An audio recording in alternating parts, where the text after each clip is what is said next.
Hello, it's Martina Hughes from Tantric Blossoming, love, intimacy, and relationship mentor. And tonight I want to talk about desire and specifically where men sit with desire, because I know that there's often challenge for men in embodying their desire. Men often express to me that they're not sure how to be in their desire, how to express their desire, and whether it's safe for them to express their desire. I do think that as women are finding more and more strength in owning their voices, and that's something that definitely has needed to happen. And then on the flip side of that is that there's a lot of men who are scared and confused right now, not knowing whether it's okay for them to be sexual, or waiting till they receive cues from women to say that it's okay to be sexual. So there's my mum's here. Hi, Mum. And Haiti says hello. Peter's here. Peter says, here, boss. I'm not sure who you're calling boss. Maybe it's to Hades. Just say hello, anybody else who's listening. And for any of the men who are listening, if you resonate with this topic, if you yourself have questions about desire, maybe just type a yes, that's an issue for me as well, or yes, that resonates, so that I know who I'm speaking to. Hi, Corinne, lovely to have you on board. And I just remembered, Corinne, we have set next year's dates now, so Joanne will be able to get those to you hopefully on Wednesday this week. But back to tonight's topic, desire. So when men become concerned about being too sexual, about their sexual desire being a problem, then men take all that sexual energy, all that power in their body, and squash it down. There's a fear for men that if they're sexual, they'll feel unsafe or too much for women. And there is a beautiful innate part of a man that wants to support a woman to feel safe, that wants to support women to feel happy and loved and taken care of. And part of what happens for a lot of really good, healthy, beautiful men is that they then just shut down the sexual part of themselves so that they can appear safe. Now, what happens when a man shuts down his sexual desire? He's not being fully embodied or fully expressed in the world. It means that there'll be part of his energy which is constantly unavailable. So as a woman, what I started to notice is that men who are sexually shut down, actually it has the opposite effect for me. I actually don't feel safe around men who are shut down sexually. I actually recognized some years back that I feel unsafe, because anybody who is a sexual being who is trying to pretend that they're not a sexual being, when they shut that down, there's an incongruency. And women's bodies are incredibly intuitive and perceptive. So sometimes we don't even cognitively know the reason, but there'll just be this feeling in the body of like, something's not quite right. And so for me, when I recognized that this contraction of the sexual energy, what it would create in me was this sense of not feeling safe to open, not feeling safe to express myself around certain men. And then recognizing that often they were the men who were withheld and shut down sexually, that then caused me to contract and pull back. Is this making sense for people? If you're resonating with what I'm saying, just say, yeah, I get it. Any women who are listening in, say, if you've had the same feeling that I just described, just say, yeah, I get that. And so in my work with men, what I encourage men to do is to actually live and embody their sexual desires from the inside out. So what that means is a man truly being in his body, feeling the part of himself that gets aroused by a woman, feeling the part of him that feels turned on and a strong sexual energy for certain women.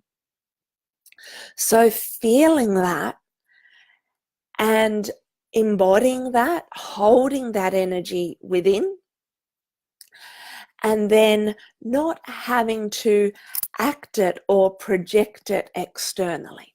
I'll come back and explain that in a second. I'm just going to check a couple of the comments. Brian says, it makes sense. Yep, I get it. Peter's using, Trina's using Peter's Facebook. It's Trina, totally get it. It's like the dog that doesn't bark can't know or trust what's going to happen. Good analogy. Robert says, makes sense but curious. Why do women feel the intuition of the man shutting down, but not that he has desire? Well, a man, it's a great question, Robert. A man who's been shut down consistently, it's like there becomes this like the shutdown of the energy is much stronger than the desire. Astrid says, need to go for now, it's morning time here, love your talk. See, Astrid, Robert, in the first place, yeah, the desire becomes so buried. And when the desire becomes so buried under that consistent shutdown, the man often then presents as the nice guy, the safe guy, and ends up being the man who, let's say, gets friend zoned, the man who every woman wants as a best friend, but not necessarily the man that she has romantic or sexual feelings towards. So she might intuit his desire, but often when a man's desire has been shut down over such an extended period of time, the way the desire shows up it just feels a little yuck, to be honest. It feels a little off. Whereas somebody who can just move through their life in a way that that desire is open and clean and moving through their body, that kind of person is much more naturally attractive. Now, at the other end of the extreme, there's the kind of man who walks down the street and looks at a woman and starts imagining the woman without her clothes, lying on his bed with her legs in the air. You know, the kind of man who is always fast forwarding and projecting his fantasy onto a woman. This too is an unsafe situation for a woman. It's the kind of man who will see her as a sex object without seeing or feeling her as a whole person. So I'm not advocating having the kind of sexual energy where you're fully projecting it onto a woman and then sexually fantasizing about her. That's not what I'm advocating. It's the kind of sexual desire where a man can hold it and feel it and own it in his body, such that when he's in the company of a woman that he's attracted to, then if he touches her, she'll feel that jolt of electricity through her body, such that if he smiles at her in a certain way, she'll feel the electricity of his desire in the smile. If he puts his hand on the small of her back, she'll be moved, she'll be activated by that. As women, we are responsive beings, so we're constantly looking for things to respond to. And so when the man doesn't bring his sexual energy, when he doesn't bring his sexual desire, then there's nothing for us to respond to. Part of our nature as women is to look for opportunities to open. So in order to open, yes, we need to feel safe. We also, to open sexually, we need to feel that spark of electricity that comes from a man's sexual desire. We need to feel turned on. We need to feel a sense of congruence, a sense of attraction, a sense of our magnetism opening and going, oh, yes. So when a man is comfortable in feeling and holding and embodying his desire, then that's a very attractive proposition for a woman, both in a dating instance, but also in long-term relationships. I know that men, and this happens in long-term relationships as well, with a lot of couples I work with, is that men become afraid of rejection. They become afraid of their partners saying no to them. And so then that will actually cause men to not embody their desire or to not express their desires to their partner. But when a man shuts down that desire in his long-term relationship, then a woman has no impetus for her opening. And the more he's afraid of rejection and the more he holds back that part of himself, he'll actually start to lose the thing that made him attractive to her in the first place. He'll lose that part of him that causes her to feel radiant and alive and responsive. So if a man is fearful of rejection, he often goes into a younger part of himself. He goes into a bit of a little boy mode where he's then walking around looking for his partner to give him permission to be sexual, permission to have desires. And when a man's in that mode of waiting for his partner to encourage him forward with his desires, then it's kind of lose-lose for both the man and the woman in a relationship. If a man can walk up to his partner and simply express to her, I want you so badly, and I'd love to take you right here, right now. If he can express that to his partner in a loving, clean, respectful, honest way, then, and in a way that he's aligned and connected to his body, then bang, she's going to go, oh, wow, I've been waiting for that. Equally, if a man's dating a woman and he feels the urge to connect with her, to simply lean across and say to her, I'd love so much to kiss you right now. And then the woman's body will give an immediate yes or no.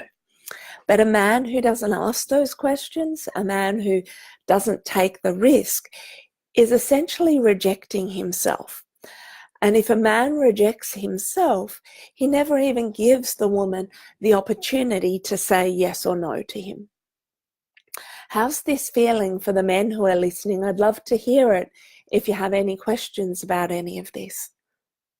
Just going to get a drink of water while I wait to see if there are any questions.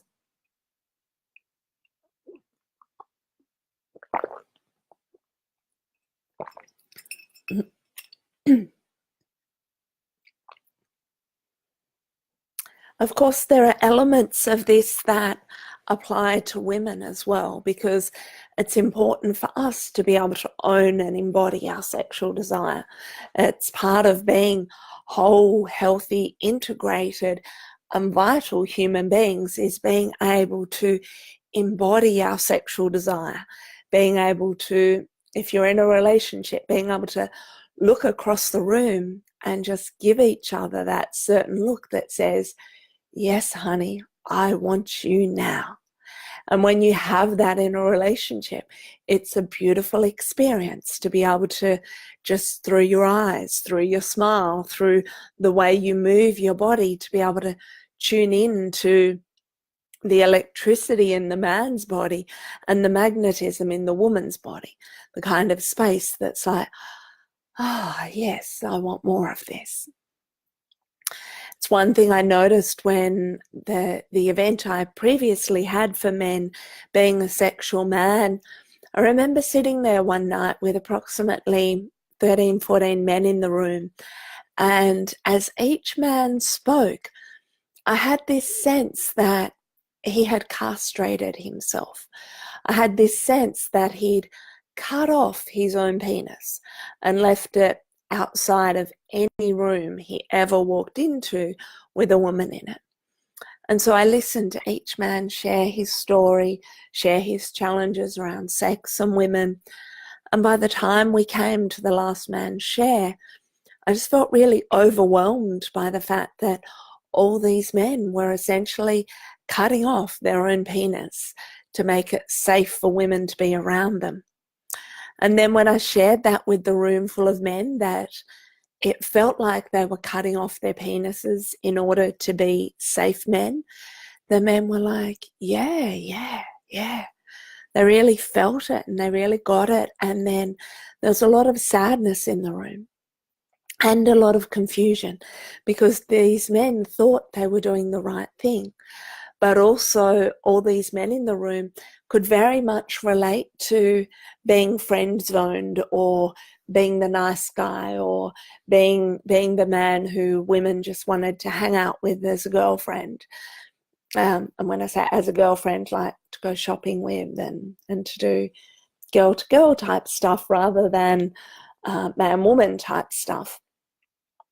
And so that's when I recognized that a big gift in the work that I offer men is not for me to give men permission, but to let men know that they need to reclaim that permission for themselves. Men need to get comfortable feeling their desires. And part of the way men can do that is through their own self-pleasure practice, reclaiming their bodies, reclaiming their sexual energy, reclaiming their desires for themselves, being able to tune in to the receptivity and aliveness of touching their own body can help a man to become friends with his own feminine side, to become friends with his own receptivity. And when a man can give that to himself, then it's much easier for him to be able to tune in to the feeling of a woman, to tune in to how much to step forward with his desire. So a big part of the work that Rod and I are doing now with men is helping men with that masculine embodiment, being able to feel their sexual energy, feel that charge in their body, to be able to learn how to tune in to a woman, to be able to read the deeper sensitivities of a woman, and honoring their own inner feminine, and also knowing when to step forward, when to take a risk, when to take a chance. Our upcoming men's workshop is November 3 and 4. Turns out it's the Melbourne Cup long weekend, because I generally don't do things like that. Means that I tend to book events on long weekends. So sorry for anybody who has long weekend plans, but anybody who's in and around Melbourne, November 3 and 4, the Being Man Level 1 workshop, it's 2 days for men, action-packed with practices and wisdom. It'll be led by both myself and Rod, and the men we've journeyed with in the last year in the Level 1 program are experiencing huge transformations in their life. I can think of a bunch of men right off the top of my head now who are in new relationships, deepening relationships, going to places they never imagined themselves going to in life and in relating with women, because through this work they're now feeling confident to express themselves, to be themselves, to embody and own their desires. And that does mean that a whole new quality of experience and relating with women is showing up for them. So for the men who are listening, my suggestion to you in terms of how to embody your desire, start with your self-pleasure. Just take some deep breaths as your self-pleasure. Feel your penis, feel your breath, and start to be aware of the sensations and how that flows through your body. Give yourself permission to feel sexual energy. And then as you walk down the street, if sorry, I just got distracted. Danny has just said, Danny Teague, maybe. Definitely, Danny, you're somebody who is definitely deepening in your relationship and going to whole new places since Rod and I met you. So yeah, the homework practice for any men who want to take on the how of embodying your desires, begin with self-pleasure. Touch yourself, love your body, love your penis, and breathe deeply into it. So you're circulating the sensations, the feeling, the aliveness through your whole body. And then if you're walking down the street and you see a woman that you're attracted to, just breathe into that. Own it as a feeling of aliveness in your body. Essentially, it's not about the woman that you feel attracted to. Own it as a feeling of aliveness in your body without throwing your energy onto a woman. So that way, as you walk through your days, if you see a beautiful flower on the side of the street, breathe that in. If you see a beautiful woman, breathe her in. If you see a beautiful piece of art, breathe that in, so that feminine flavors in all their forms, you can breathe them in, and they can be catalysts for you feeling more of your own innate aliveness. Peter says, when to take a risk. If it's the opposite of playing safe, then anytime, don't hold back. Would you agree? Definitely. I would say any time is a good time to take a risk. There will be moments though when maybe it just isn't appropriate, because you look at your partner and you go, yeah, she's really not in a good space right now. I'm not going to, express my sexual desire. I'm just going to step in and hold her. That in itself may turn into a moment of sexual intimacy, but particularly in the context of a long-term relationship, you will know the times when absolutely there will be plenty of opportunities for taking that risk and stepping into your desire. And then there'll be other times for holding your partner. There might be times when expressing your sexual desire is just the thing to break the mood, to change how she's feeling after a bad day. So there's some layers of nuance to explore in that for people in long-term relationships, but definitely men who are willing to take risks are so much more attractive to women. So take a risk, and take a risk in a way that is honest, clean, direct, not needy, not begging, just, oh my God, you're so beautiful. I'd love to make love with you right now. Or if you're dating somebody, oh my God, I feel so turned on when I'm around you. I look forward to the day when we make love. Or if your partner's away for a period of time, to express, I can't wait till you get home so I can ravish you. Just put it into words, and you'll surprise yourself by how much your partner does respond. So I think I'm going to wrap it up there for tonight, unless there's any questions.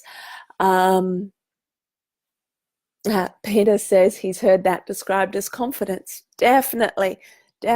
Confidence is very sexy. And I will also say that confidence is often mistaken for bravado. People often think that confidence is that like steely kind of masculine of like, I'm going to do whatever I want and however I want. But it's not bravado. Sometimes there are men who are naturally very shy, who can walk up to a woman and simply say, I feel terrified right now. And I just had to come over here now and let you know how beautiful I think you are. And the man can express that he feels terrified, that his knees are shaking, that he kind of feels like he wants to run in the opposite direction. But by expressing that honestly, again, he becomes more attractive and more sexy to a woman. So yeah, confidence is really, it's about having the courage to show up. And the word courage actually at its core is about having heart. So having the courage to show up is being able to just communicate from the heart what's alive for you in that moment.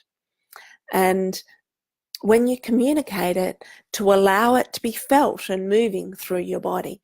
Desire can sometimes become conceptualized and quite heady.